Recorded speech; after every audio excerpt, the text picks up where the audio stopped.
hold ended. Hello, I'm Dana Marie Kennedy, State Director for AARP Arizona, and I want to welcome you this morning to a conversation with City of Phoenix Mayor Kate Gallego. Today we hear from Mayor Gallego, who will share how the City of Phoenix is managing recovery from the coronavirus pandemic. She will also share how the city is approaching its current budget and the future of affordable housing, transportation, and other vital services for those of us living in Phoenix. AARP is a nonprofit, nonpartisan member organization with approximately 900,000 members across Arizona. And we have been working to promote the health and well-being of older Americans for more than 60 years. In the face of coronavirus crisis, AARP has provided information and resources to help older people in Arizona and across the country, and those caring for them to protect themselves from the virus and navigate the health and economic challenges caused by the pandemic. Over the last year of living under COVID-19, we've seen people struggle with housing as incomes decline while rent and mortgage payments remain due. Many local and state nonprofit groups have stepped up to prevent evictions and keep people safe and healthy. Today, we will look forward. We'll talk today these issues and focus on how we can improve our city moving forward. If you're joining, welcome. I'm Dana Kennedy, State Director for AARP Arizona, and I want to welcome you this morning to a conversation with City of Phoenix Mayor Kate Gallego. Today, we will hear from Mayor Gallego, who will share how the pandemic of Phoenix is managing recovery from the coronavirus pandemic. If you've participated in one of our teletown halls, you know this is like a radio talk show, and you have the opportunity to ask questions. If you would like to ask a question of Mayor Gallego, press *3 on your telephone keypad to be connected with an AARP staff member who will note your name and question and place you in a queue to ask that question live. To ask your question, please press *3. Today we'll focus on resources to help those who may need some assistance with housing and other related expenses and point you in the right direction to ensure you have the information you need to keep you and your family safe and healthy. As we proceed, I'll be mentioning a couple of websites you can turn to with a lot of great up-to-date content. One is our AARP Arizona website, and that address is aarp.org/Phoenix. You will have the chance to hear updates from our mayor as well as ask questions of her. If you would like to ask a question of Mayor Gallego, please press *3 on your phone. We are fortunate to have Phoenix Mayor Kate Gallego join us this morning. Also later in the hour, we'll hear another special guest, AARP's Chief Advocacy and Engagement Officer, Nancy Lamond. But first, I'd like to welcome Phoenix Mayor Kate Gallego, who is with us to talk about the Phoenix's State of the City, budget issues, and resources the city has put in place to help residents weather the storm. Thank you, Mayor Gallego, for taking the time out of what is, I'm sure, a very hectic schedule these days to speak with our members. And welcome. Mayor, as vaccinations continue to increase and we begin to look forward to the recovery of this pandemic, could you give us a sense of what your priorities in recovery and an overview of the state of the city and its budget situation? Absolutely, Dana. Thank you for having me, and thank you to AARP and its members for being such an important partnership during a very unprecedented time.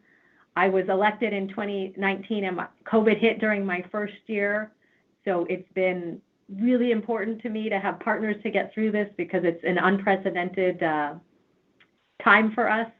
I'm a mother of a 4-year-old, and he told me, "Mom, go easy on me. It's my first pandemic."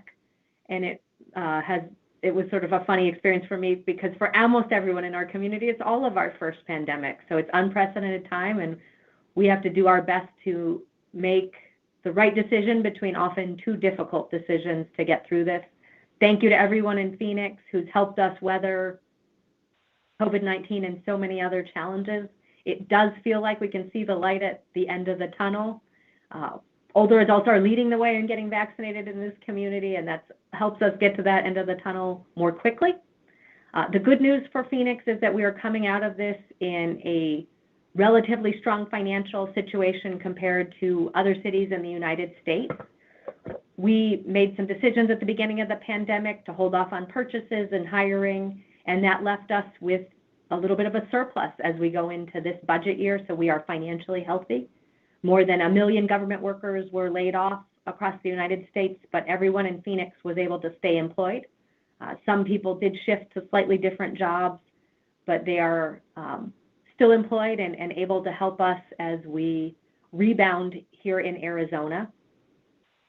We just passed an exciting budget that makes investments in our community, as well as a plan for our recovery that includes great partnerships with the federal government. Our largest new program this year at the City of Phoenix was focused on mental health.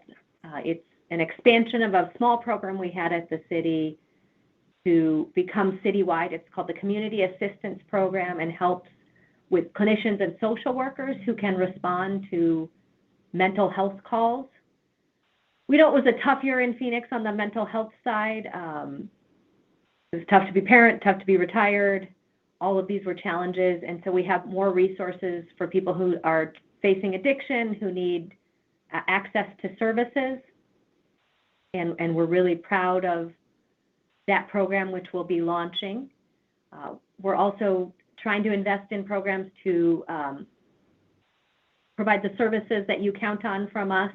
We're continuing to invest in great clean water, making sure we do better at picking up your trash. And I got to tell you, people in Phoenix produced a lot more trash and recycling during the pandemic with all the consuming we were doing at home. We did invest in public safety in our budget, and we are hiring police and firefighters. We are also investing in transparency in those areas and better community relations. Water conservation is a real tough one for us in this desert with the heat we have faced, and we were able to double the programs in that area. We're also doing some great partnerships, including food delivery, more programming at our senior centers and others. So we hope it's a budget that will make your life a little bit better in the City of Phoenix.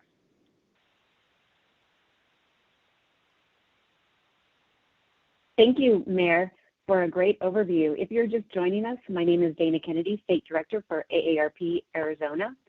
And if you're listening to this town hall meeting with our special guest, City of Phoenix Mayor Kate Gallego, who is answering your questions, if you would like to ask a question, please press *3 on your telephone keypad now, and you'll be connected. Mayor, as you know, AARP supported Prop 104, which provided resources for a broad range of transportation options in Phoenix. Can you give us an update on where we are with distribution of those resources? Absolutely. A huge thank you to AARP for that support. Phoenix was the first city that had that great partnership with AARP nationally, and we hope we are making life better thanks to the work we did. So as we hit the 5-year anniversary, and it's incredible that it's been 5 years, we hope you've seen the face of Phoenix change. We were able to expand dial-a-ride to our city, and that means that for older adults aging in place, you're much more likely to be able to get someone to come and pick you up. We also were able to expand bus service in the city of Phoenix. We are spending now dramatically more on paving our streets than we were able to do before Prop 104. So before the voters supported that transportation initiative, our potholes could be eligible for retirement services. It was on average 70 years before we were getting to residential streets in this community. And now you've probably seen a lot fewer potholes. I had a funny phone call right before COVID hit from the Phoenix Marathon. They said they were having a hard time getting road blockade, those equipment to block the road for the marathon because the city of Phoenix had rented all of the traffic barricades in the city because we were doing so much paving in the city that they were having a hard time creating a marathon route. So the Phoenix Marathon is very important and we want them to move forward, but it was a neat sign that about how much paving was doing, and hopefully you've seen fewer potholes. We actually now get more complaints that we have too much construction as opposed to too many potholes. So very different as a result of Prop 104. We are tripling our light rail system in addition to all those investments in the bus system. So you can now see construction go in south from our downtown towards South Mountain as well as north towards Metro Center Mall. And the bus and rail system are really important to me. As some of you may know, I had a seizure right after I was first elected to the Phoenix City Council. In Arizona, when you have a seizure, you lose your driver's license for several months.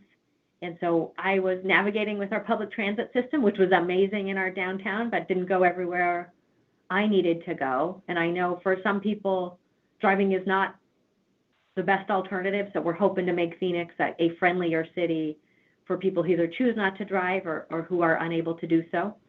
Since you are all my bosses, I will tell you that I've not had any seizures since that election in 2013, and I'm feeling much healthier. That day I had, unfortunately, 9 cups of coffee. When you're newly elected, everyone wants to meet and have coffee, and I overdid it. So lesson learned there. But it was also made me a better elected official, just trying to get around without driving. And now that my mother's no longer driving, I feel like I have more sympathy for the challenges that she is facing. So sometimes our worst days make us better elected officials, unfortunately. But I hope AARP is proud of the work we're doing to build a better city that is easier to get around.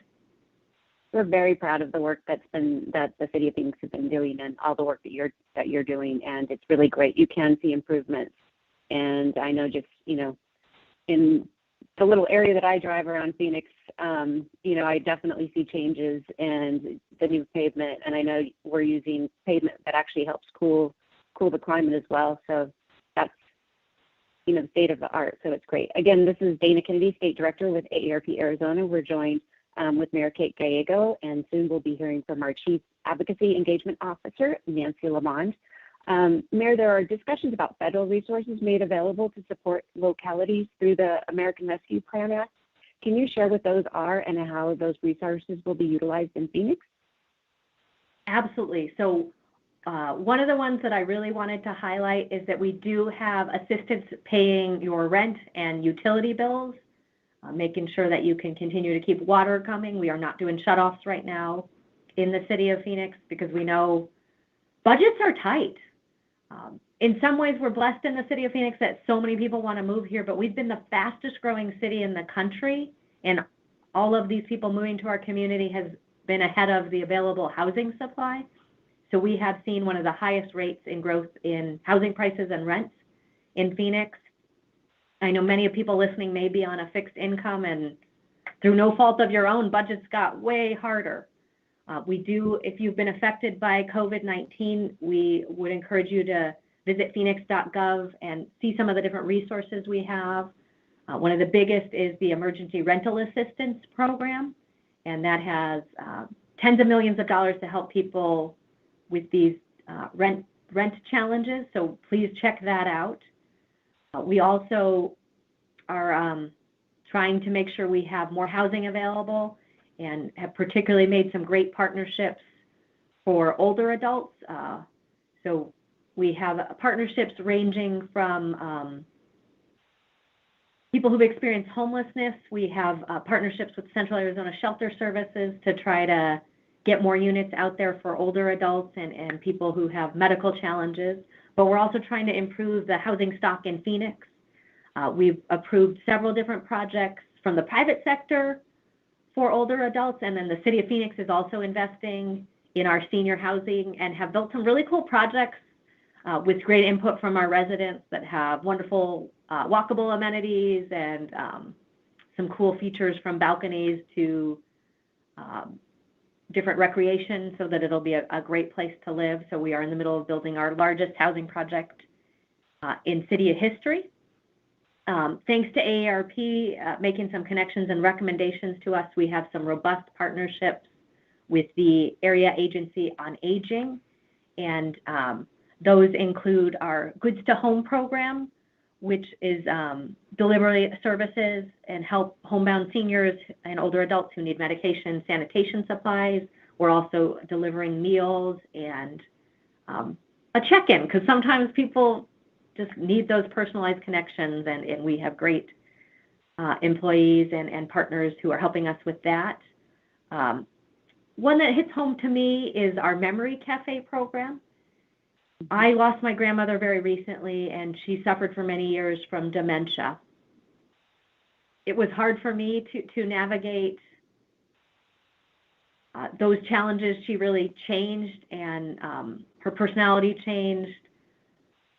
frankly, we had moments as a family where we were a little bit overwhelmed, and as someone in elected office, I probably have more access to information and resources than many, but it was tough for me. My grandmother's very important to me and helped me, really introduced me to a lot of the things that got me on this path to the mayorship, and I wanted to be there to support her when she needed me. Learned a lot of lessons from that, and as a result, we have become a great partner with national organizations called Dementia Friendly City. So we're the largest dementia friendly city in the country and are providing resources as a result of that for caregivers. We have dementia cafes where you can meet with other people who are caregivers and get resources. And we're going to be dramatically expanding that and have even more of an in-person component, so someone experienced from dementia can have somewhere to go, as well as some respite and conversation for caregivers. We're also doing a lot of dementia training, including with federal funds for our first responders, just so that people going into a home may know what to expect and how to respond, and even for employees such as at our airport, so that we can better serve our residents. We know Alzheimer and dementia are dramatically increasing in our community, and we hope to be ready. So that's just a few of the programs we have, and I can get into more specifics if people are interested. But I guess if there's one takeaway from dementia to rental assistance, we hope to partner with you to get through tough times. Absolutely. And I just want to let everybody know on the phone, in case you don't have access to the internet, you can call 211 to find out about all the resources that the mayor just mentioned. You just call 211 and you can find out about those resources. So thanks, Mayor Gallego. Before we get to your questions from you, and if you do want to ask a question, make sure you press *3. We're going to ask a question of you. As Phoenix focuses on the recovery from coronavirus pandemic, what do you think the city should prioritize? Press 1 on your telephone keypad if you think ensuring affordable and safe housing for all residents should be the top priority. Press 2 on your keypad if you believe supporting small businesses should be the top priority. Press 3 on your telephone keypad if you think expanding transportation options for residents of Phoenix should be the top priority. Press 4 on your telephone keypad if you think expanding access to parks and open spaces for residents of Phoenix should be top priority. Again, as Phoenix focuses on recovery from the coronavirus pandemic, what are the most important issues to you? Press 1 for affordable housing, press 2 for supporting small businesses, press 3 for expanding transportation, and press 4 for expanding access to parks and open spaces. Thanks again for answering that poll. Now it's time to take your questions. With me is Brendan Blake, our Advocacy Senior Program Specialist. Brendan, please proceed with phone questions. Great. Thank you, Dana. Can you all hear me? We can. Wonderful. Hello, Mayor Gallego. Welcome. Thank you for joining us today. We've got a couple of questions for you already. I just want to remind people as well, if you're joining us via Facebook Live, you can ask those questions under the video that we're playing, and we can try to get you some of those questions as well. So the first question that we have is from Ia in Phoenix, and let's see if we can go live to her. Are you there with us? Welcome. Yes. What is your question? I had some concerns related to a friend and neighbor who has 3 adult children. One is an attorney. She just graduated, and one is an MBA. The other is becoming a nurse. And all 3 of the adult children are refusing to get vaccinated against the coronavirus. One of the businesses that the family owns is an assisted living.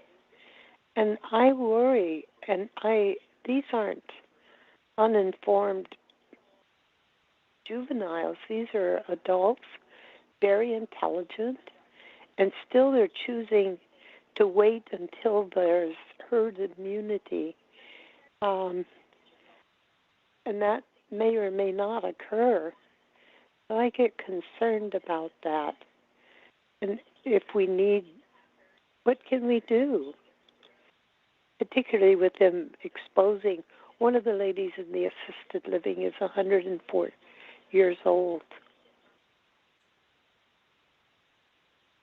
I can start with that question.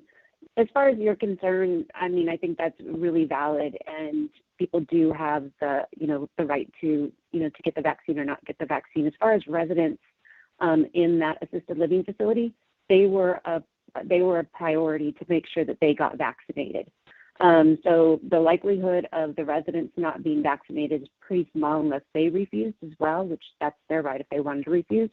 But the percentage of older people who are vaccinated is well over 85%. I think it's closer to 87%. So I don't know if the mayor wants to add anything else, but those are valid concerns. But do know that AARP pushed really hard to make sure that the residents of skilled nursing facilities and assisted living facilities were a priority. And so they all have had the opportunity to be vaccinated. Thank you for this question. It's really important to just be able to have conversations about vaccination. And I also want to thank AARP and Dana for getting out there and making sure that right away people were going out to vaccinate residents of assisted living facilities and our senior living facilities. It happened much more quickly in Arizona because of AARP, and I believe it saved lives. And we do have the overwhelming majority of older adults in Arizona are now vaccinated, which is a huge success story. But as this question points out, it is not a success rate we've seen it with younger ages. And it is our youngest residents.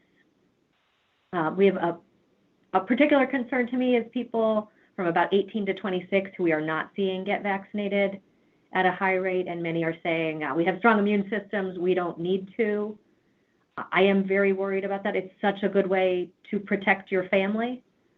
And so thank you for this question and trying to encourage it.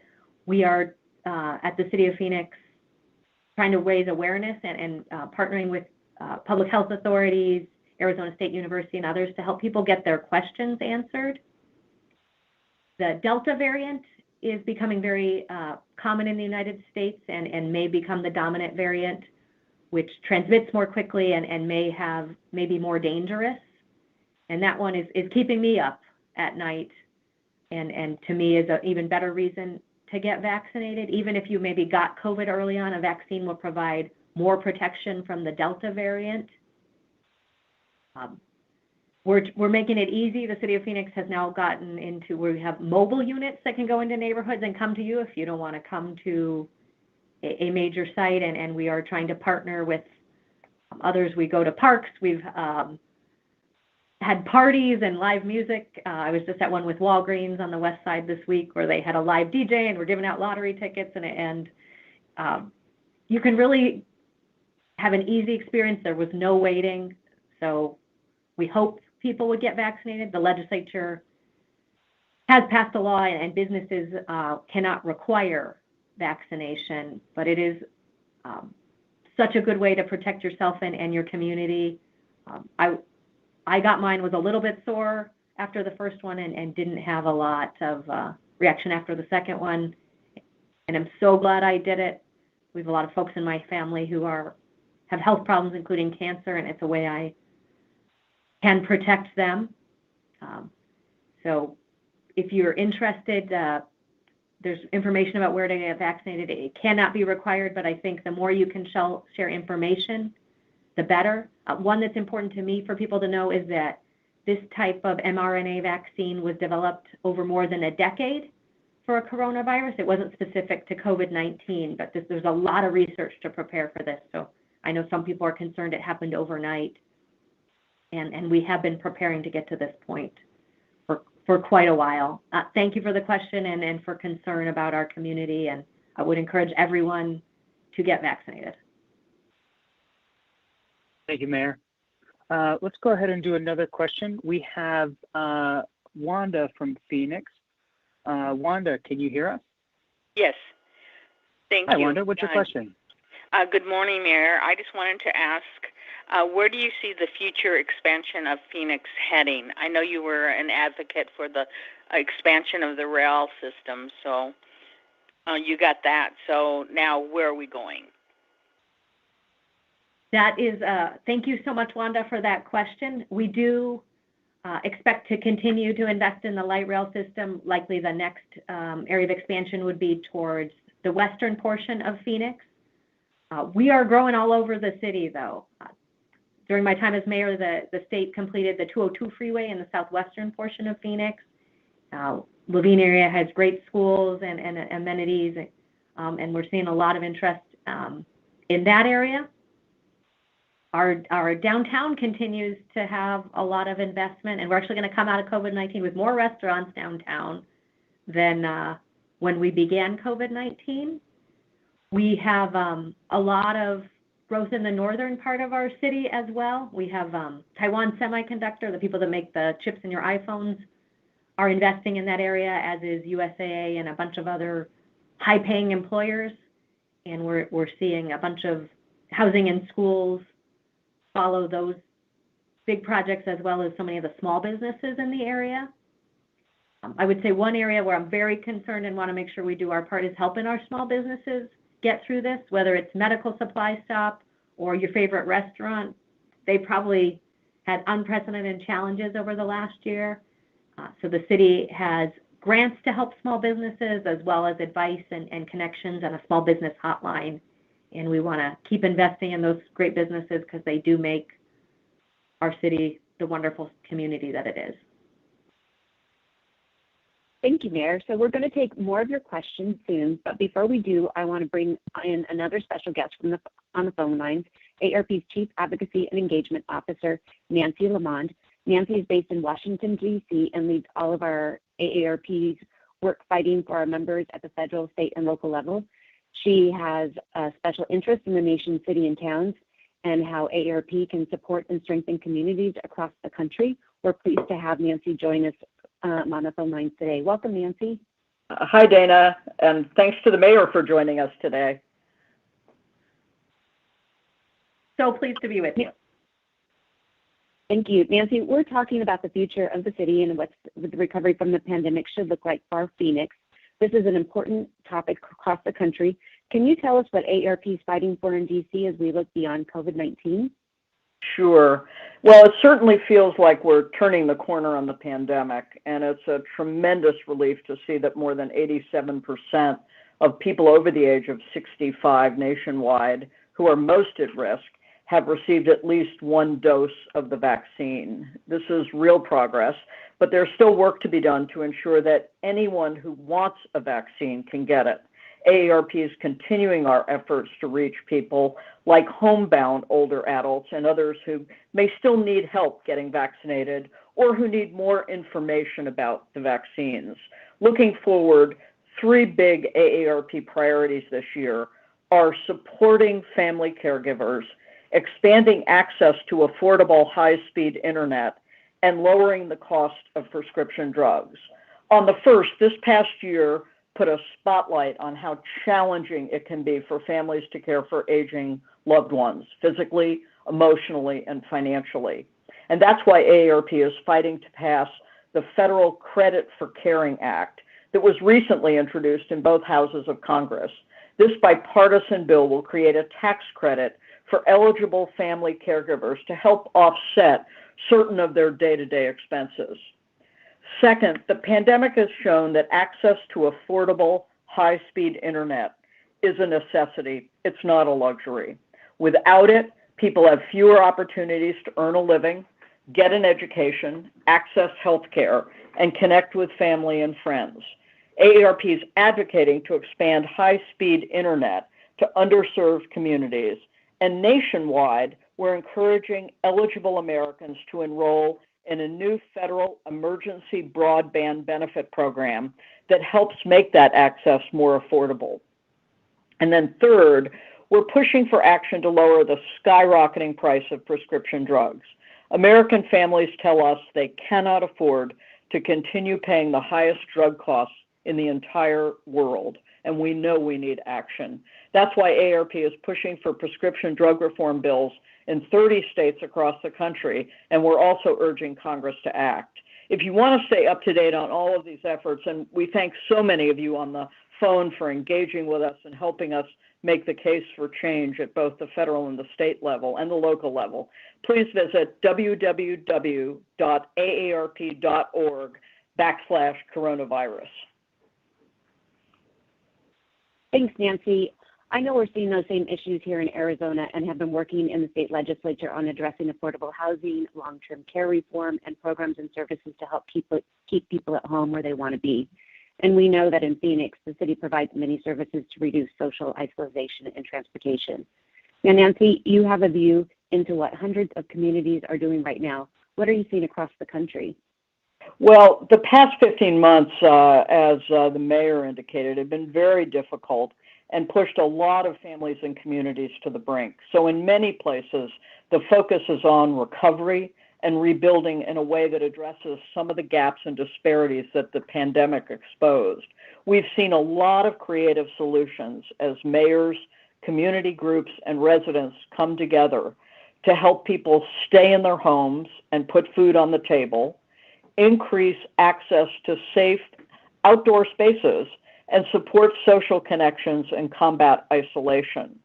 A lot of this builds on what many cities, towns, and rural areas are doing and were doing pre-COVID, and what AARP focuses on through our Livable Communities work.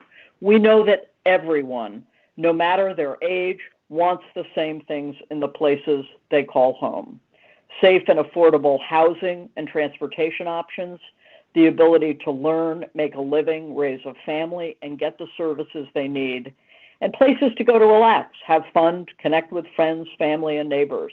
We're committed to working with local leaders to support residents who were hit hardest by the pandemic and to strengthen counties, cities, and towns with an eye toward the future.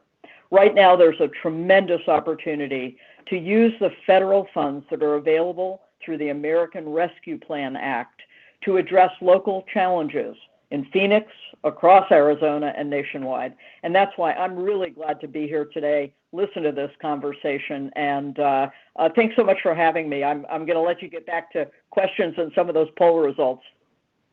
Thank you, Nancy. Thank you so much for joining us. So if you are joining us, my name is Dana Kennedy. I'm the State Director for AARP Arizona, and you're listening to a teletown hall with the City of Phoenix Mayor Kate Gallego. So if you have a question for Mayor Gallego or for myself, please press *3 on your telephone keypad now, and you'll be connected to one of our staff who will place you in the queue. Let's continue taking calls from our listeners. And for the latest information and resources, visit aarp.org/Phoenix. Again, that web address is aarp.org/Phoenix. And I think we have some poll results. Yes, Dana, we do. So the poll question, just for everybody's refresher, is recovering from the coronavirus pandemic, what do you think the city should prioritize? Ensuring safe and affordable housing, believes supporting small businesses, expanding transportation options, or expanding access to parks and open spaces. 47% of our listeners thought that ensuring affordable and safe housing was the key priority. Supporting small businesses was 35%. Expanding transportation options was 18%. And expanding access to parks and open spaces was 6%.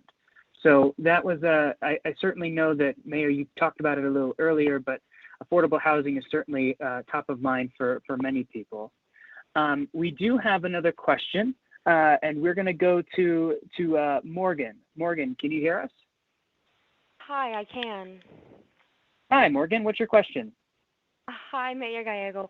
With all of the fires that have been happening in Arizona, there's been an absolutely incredible response to the blazes that have just become out of control. But one has to wonder if there's anything that can be done to prevent them from flaring so much. I was recently in Show Low about last weekend, and many of the townspeople were just explaining to me that they believe that there's too much tinder in the backwoods in those areas, and it puts them at a higher risk of a fire becoming out of control. And many opposing opinions say they want to leave the forests untouched. What's your opinion on that? Are you able to tell us about the measures you're taking to prevent any future fires from happening? Wonderful. Thank you so much, Morgan, for that question. It is heartbreaking to see the fires throughout our community. So many of well, really throughout Arizona, not as much focused in Phoenix, but we are aware that it could be us in the future. We actually took a unanimous vote at our council meeting this week to do a partnership to try to remove some of the invasive species from our city parks. As people in Phoenix may remember, we had a significant fire in the Deans Hill area of Phoenix, and then just outside of Phoenix, Carefree and Cave Creek have also been deeply impacted. So we are trying to do what we can to reduce those vulnerabilities. It is nothing like what the mayors of Show Low and Flagstaff and Sedona and others that are in the midst of evacuations and other challenges right now have to face. So I want to acknowledge the leadership of those communities as well as our firefighters who are working so hard in Arizona right now. But we are trying to build safer communities. We're also trying to do better about making sure we have good fire codes and enforcement in areas in the city of Phoenix, and that's going to continue to be an ongoing challenge as well. Unfortunately, I think these challenges are only going to grow. Thank you, Mayor. We did get a question on Facebook. How will the city be impacted by the flat tax voted on at the state level? We are very concerned about the budget that is moving forward. More than $1 billion in cuts. Phoenix is the fastest growing city in the country, Maricopa County, the fastest growing county, and we need to be investing for our future, including investing in a strong education system, dealing with the fact that our water supplies have unprecedented challenges. The budget also includes a variety of different policies, some of which may allow some pretty significant attacks on that individual legislators could go after individual city employees, whether it be a police officer or others, about politics. So there's a lot of weird policy in this budget. But the tax cut, to me, it is a fundamental restructuring of our tax code and is not being done with a transparent process where we talk to people. The very richest will get a tax cut equivalent to a car, and I think most Arizonans, the average family, about $15 in tax cuts. So I am not supportive of the budget that's going forward at the State House today, and am deeply concerned about what it means for both Phoenix and our state. Thank you, Mayor. Some of our conversations in the past have been around transportation, and it's been certainly one issue that I've been focused on in my career. With Prop 400 coming to a close in a couple of years, where is the city of Phoenix at, and what are we looking at in terms of a regional plan moving forward to extend or some other option regarding Prop 400? Actually, we have good news this week. Mayors from all across Maricopa County came together and unanimously approved a plan. So we have very conservative mayors, very progressive mayors, all coming forward with a plan, which I think is good news for this community. We now need to get permission from the legislator to put it before the voters, but we're hopeful that you will see it on your ballot soon.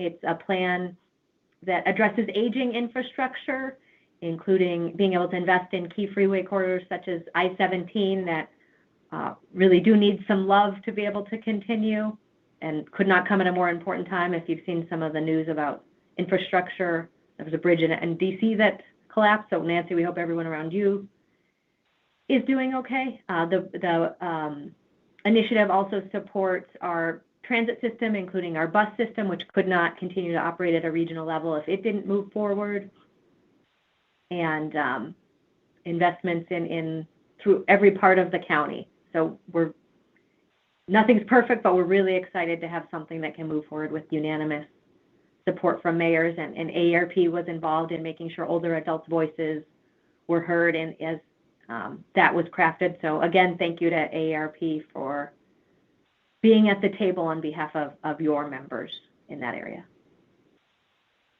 Thank you, Mayor. We have another question from Facebook. Is there a plan in place to manage our water resources with the uptick in people moving to the state? So the city of Phoenix has been planning for decades for the drought we are facing, and Phoenix is in a good position. I mentioned we're investing in water conservation and trying to continue the progress we've made with our residents on average using much less water than they used to. But we do know that people continue to want to move to us, our community, and they will want water. So we have codes and protections in place to try to manage that water responsibly. I am concerned we do need to have a broader statewide conversation. There are some areas of our state that don't have the type of water supplies we have in Phoenix, and we ought to talk about planning ahead, as well as what we do now that the Colorado River is seeing declines even more quickly than predicted. So water is going to need to be a top issue for the next governor of Arizona, as well as the next legislature, and we're going to need to do more collaboration on a national level as well. Okay, great. Thank you, Mayor. We're going to go back to the phones. We have one other question on the phone. We're going to go to Pam. Pam, can you hear us? Yes, I can. Hi, Pam. What is your question? My question is, I have been very disappointed in the lack of support of our police department and the ability of one council person to hold up all progress on money for the police department. We are dreadfully short of police officers in this city. My immediate home has been, I've had 2 shootings within a block of my house in the last 2 weeks, and we are being inundated with crime, and I'm an elderly person. I do not have a gun, and I no longer feel safe in my city because of the shortage of police officers, whom we can't seem to recruit or keep at this point due to the ability of people to come on city council meetings and call them rapists and murderers and Nazis and such things. So I'd like to know how we're going to show, and the mayor in particular, going to show support for the police department. Thank you, Pam. We want you to feel safe in your home. It's important to us, and to have a safe community. We just passed a budget at the City of Phoenix that includes significant expansion in funding for the police department, including better technology and raises for our police officers, a significant 9% raise over 2 years. So we want to be a competitive employer and have the best in public safety. We did invest in also some additional oversight, including deploying body cameras to build trust with our community. But we've gotten a lot of attention from other cities that didn't do such a significant investment in public safety and the police department. And so we want our community to be safe and have the very best department possible, and we're going to continue to work for that. We had a rough month. We did lose an officer, Officer Gennaro New, in a tragic accident. Someone ran a red light in our community and hit his car. Really heartbreaking loss for our community, and one from which we are still recovering.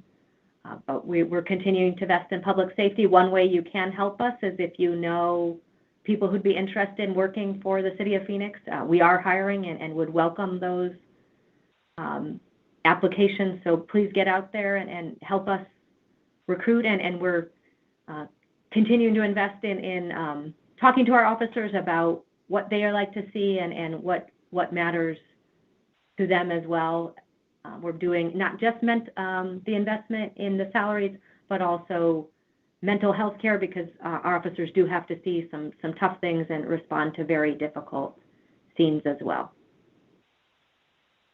Thank you, Mayor, and thank you, Pam, for the question. We have another question here. This one is on housing. We've gotten a couple of these questions, so I'll try to group them together. How are you working with other mayors to address the regional housing problems that we're having and the increase in homelessness, and what can be done with that? One suggestion is using empty buildings from downtown to help house those people experiencing homelessness. That is a huge challenge, and I think the poll we saw today is pretty consistent with what I am hearing out in the community about the challenges. So many people have seen their rents go up or have real challenges with mortgages. We have had success with taking buildings and repurposing them. One that's worked well for us is hotels. So we have a hotel in partnership with Central Arizona Shelter Services that is now home to older adults. And it's a beautiful hotel. I would feel good about, people asking someone who I cared about to live there, and great high quality hotel rooms. When I went to visit, they didn't tell anyone I was coming, and it was like, surprise, the mayor's at your door. But my experience there was really impressive with the quality of the service CAS is providing. We have a similar partnership with U.S. Vets, which helps our veterans who are challenged with housing, and we purchased a hotel in North Phoenix that we are now retrofitting. I do have to say it takes real investment to make sure that a hotel can get the upgrades it needs to become housing, but we've been willing to do it, and we are likely to announce another partnership on the west side of Phoenix with a facility. We're also doing hotel rooms when the whole hotel is not available. And then we're looking not just at hotels, but what kind of real estate does the city own, and can we incorporate housing?